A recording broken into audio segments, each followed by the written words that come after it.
নগাঁৱৰ জামুগুৰিত দিন দুপৰতে চুৰৰ চাফাই অভিযান দিনক দিনে বৃদ্ধি পাই আহিছে চুৰি ডকাইতিৰ ঘটনা। এবাৰ চুৰৰ টাৰ্গেট নগাঁৱত জামুগুৰি অঞ্চল। ঘৰত মানুহ নথকাৰ সুবৰ্ণ সুযোগ গ্ৰহণ কৰি চুৰে চলালে লুটপাট।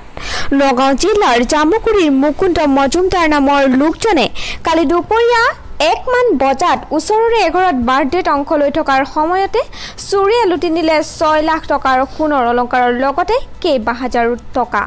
ঘটনাস্থলীত ৰাজৰি আৰক্ষী উপস্থিত হৈ অভিযান অব্যাহত আছে যদিও এই পৰ্যন্ত চুৰৰ কোনো সম্ভেদ উলিয়াবলৈ সক্ষম হোৱা নাই।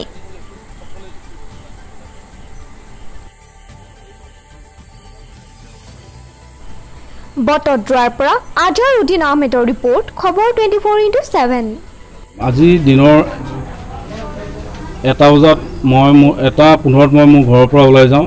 1:15 মোৰ ঘৰৰ পৰা ওলাই যোৱাৰ পিছত মই মোৰ নিজৰ কুলখালী ঘৰত ইয়াৰ পৰা প্ৰায় 1 কিলোমিটাৰ আগত খালৈগাঁৱত মই তেওঁলোকৰ ঘৰত দিনৰ বাৰ্থডে পাৰ্টিটোত জইন কৰাৰ পিছত মই 3টালৈ 15 মিনিটমান থাকোঁতে মই আহি মোৰ ঘৰ পাওঁহি।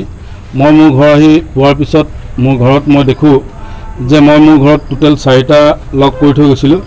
4টা লক কৰি থোৱাৰ পিছত পিছফালৰ দি মই দেখিছোঁ মোৰ দৰজাখন খোলা আছিলে আৰু মই দৰজাখনৰ ভিতৰত আহি দেখিছোঁ মোৰ নিজৰ ঘৰৰ গডৰেজ প্লাছ মোৰ গডৰেজৰ 2টা, ইফালে ডয়াৰ, বক্স পালেং আৰু যিমানখিনি আছিলে গোটেইবিলাক মানে থান বান হৈ থকা দেখা পাই পেলাই মই অনুভৱ কৰিলোঁ মোৰ ঘৰত চুৰ হৈছে। সেইমতে মই মোৰ নিজৰ ওচৰ চুবুৰীয়া আৰু মোৰ ঘৰৰ মানুহ মই মাতোঁ।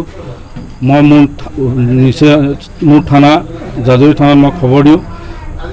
খবৰ দিয়াৰ পিছত জাজৰি থানাও আহি পেলাই মোৰ ঘৰত বৰ্তমান এই পৰিৱেশটোৰ মাজত দেখা পাইছে। কিমানমান মূল্য?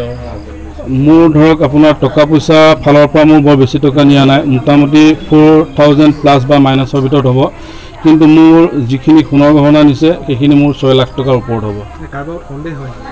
সন্দেহটোতো এতিয়া তেনেকৈ মই মানে সন্দেহটো ঘটককৈ কৈ দিব পৰা কথা নহয়, গতিকে মই মানে সেই বিষয়টো এতিয়াও একো মানে ক'ব পৰা অৱস্থাত নাই।